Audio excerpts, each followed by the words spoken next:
అందరికీ నమస్కారం. ఈరోజు కూడా మీకోసం ఒక మంచి వీడియోతో వచ్చేసానండి.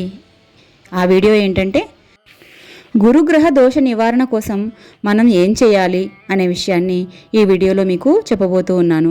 అలాగనే నేను అనుకోకుండా గురువారం పూజ కూడా చేసుకున్నాను. అది కూడా మీతో చిన్నగా షేర్ చేసుకోవాలి అనుకున్నాను. ఇక అసలు ఆలస్యం చేయకుండా వీడియోలోకి వెళ్ళబోయే ముందుగా ఫస్ట్ టైం మన ఛానల్ని ఎవరైనా చూస్తూ ఉంటే ఛానల్ని సబ్స్క్రైబ్ చేసుకోండి. సబ్స్క్రైబ్ చేసుకొని పక్కనే ఉన్న బెల్ ఐకాన్ని ప్రెస్ చేస్తే మీకు మేము వీడియోస్ పోస్ట్ చేయగానే నోటిఫికేషన్ వచ్చేస్తుంది.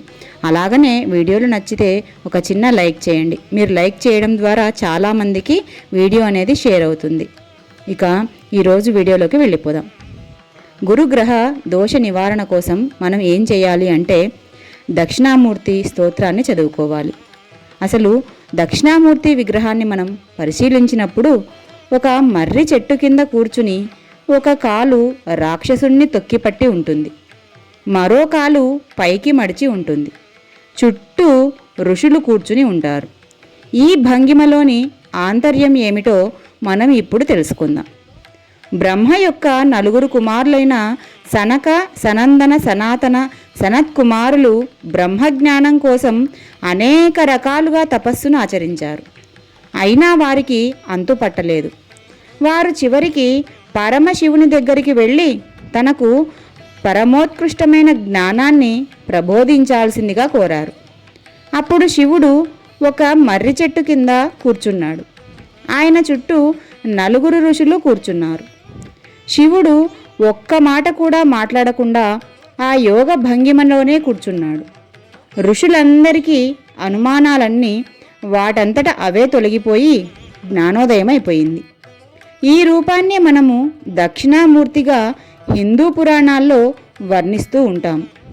ఈ రూపం మనకు ఏమని సూచిస్తుంది అని అంటే జ్ఞానం అనేది మాటల్లో వర్ణించలేనిది అని, కేవలం అనుభవించదగింది మాత్రమే అని. గురు దక్షిణామూర్తిగా మనం పూజించే దక్షిణామూర్తి గురువులకే గురువు. అందుకనే ఈయన గురించి మన పురాణాల్లో విస్తృతంగా వర్ణించారు. శివుణ్ణి గురు స్వరూపాన్ని దక్షిణామూర్తిగా ఉపాసించడం మన సాంప్రదాయం అయిపోయింది. దక్షిణ అంటే సమర్థత అని అర్థం.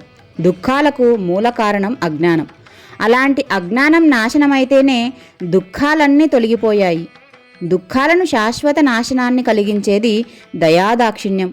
ఈ దాక్షిణ్యం ఒక మూర్తిగా సాక్షాత్కరిస్తే ఆ రూపమే శ్రీ దక్షిణామూర్తి రూపం. మహర్షులు దర్శించిన దక్షిణామూర్తులు అనేక రూపాలు. మొట్టమొదట బ్రహ్మకు దర్శనమిచ్చారు దక్షిణామూర్తి. ఆ తర్వాత వశిష్ఠునకు, సనకాది సనందనకు కూడా సాక్షాత్కరించారు దక్షిణామూర్తి. ఈ దక్షిణామూర్తిని ఉపాసించే వారికి బుద్ధి వికాసం కలుగుతుంది. అందుకే దక్షిణామూర్తిని పూజించమని విద్యార్థులకు ప్రత్యేకంగా చెప్తారు. విష్ణు, బ్రహ్మ, సూర్య, స్కంద, ఇంద్ర తదితర దేవతలందరూ కూడా దక్షిణామూర్తిని ఉపాసించి గురుతత్వాన్ని పొందారు. మంత్రశాస్త్రం అనేక దక్షిణామూర్తుల రూపాలను మనకు చెప్తూ ఉంటుంది. ఆ రూపాలలో కొన్ని ఇప్పుడు తెలుసుకుందాం. దక్షిణామూర్తులు అనేక రూపాలు, వాటి గురించి ఇప్పుడు చెప్తాను.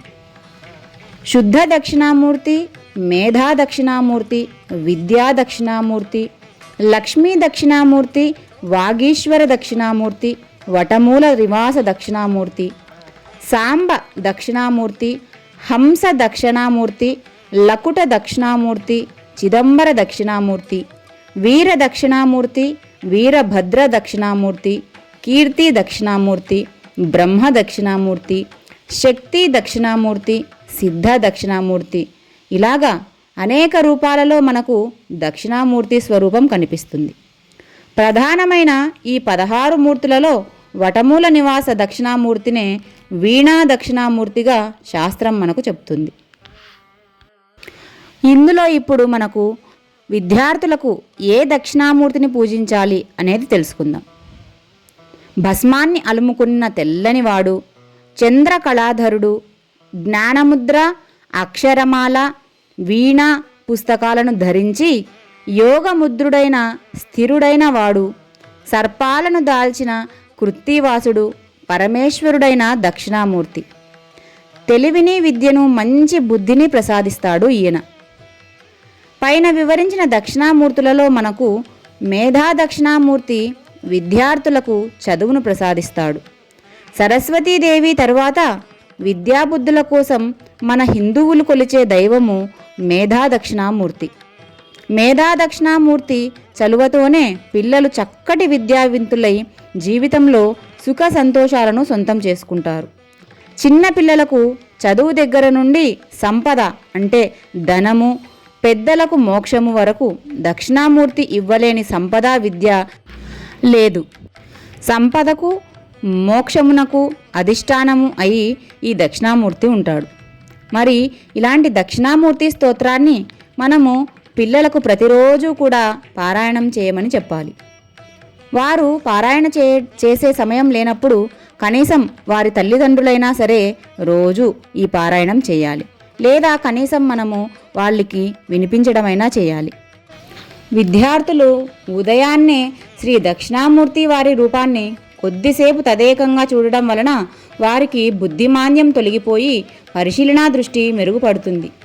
ఓం శ్రీ దక్షిణామూర్తియే నమః అని స్వామికి ఒక్కసారి నమస్కారం చేసుకోవాలి. ఈ వీడియో డిస్క్రిప్షన్లో దక్షిణామూర్తి స్తోత్రాన్ని ఇస్తాను. తప్పకుండా ఎవరైనా చదివేలాగా అయితే తప్పకుండా చదవండి. తెలుసుకున్నారు కదా, పిల్లల్లో బుద్ధిమాంద్యాన్ని తొలగించి అలాగనే మన పిల్లలకు గురుగ్రహ దోష నివారణ కోసం చదువుకోవాల్సిన దక్షిణామూర్తి స్తోత్రం గురించి తెలుసుకున్నారు కదా. ఇక వీడియో నచ్చితే తప్పకుండా ఒక లైక్ చేయండి. మీరు మీ పిల్లలు కూడా ఈ స్తోత్రాన్ని చదివి అందరూ కూడా మంచి విద్యాబుద్ధులతో అలాగనే సిరి సంపదలతో వర్ధిల్లాలని ఆ దక్షిణామూర్తిని మనస్ఫూర్తిగా కోరుకుంటూ ఇక ఈ వీడియోనైతే ఇంతటితో ముగిస్తూ ఉన్నాను. మరొక మంచి వీడియోతో మళ్ళీ కలుస్తానండి. అంతవరకు సెలవు. తప్పకుండా వీడియోను లైక్ చేయండి, షేర్ చేయండి. అలాగనే ఇలాంటి వీడియోల కోసం మన ఛానల్ని సబ్స్క్రైబ్ చేసుకోండి.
సత్యనారాయణ నారాయణ ఓం సత్యనారాయణ నారాయణ ఓం ఓం जय सद्गुरुदेवा।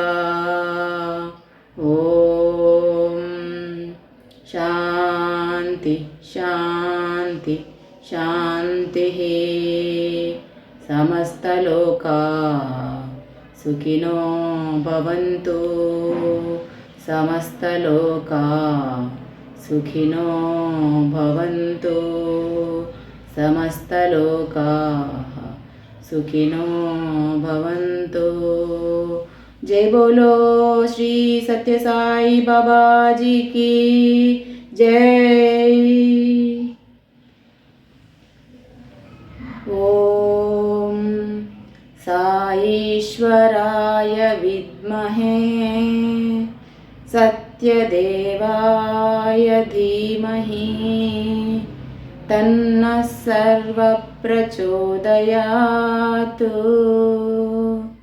ॐ साईश्वराय विद्महे सत्यदेवाय धीमहि तन्नः सर्वः प्रचोदयात्।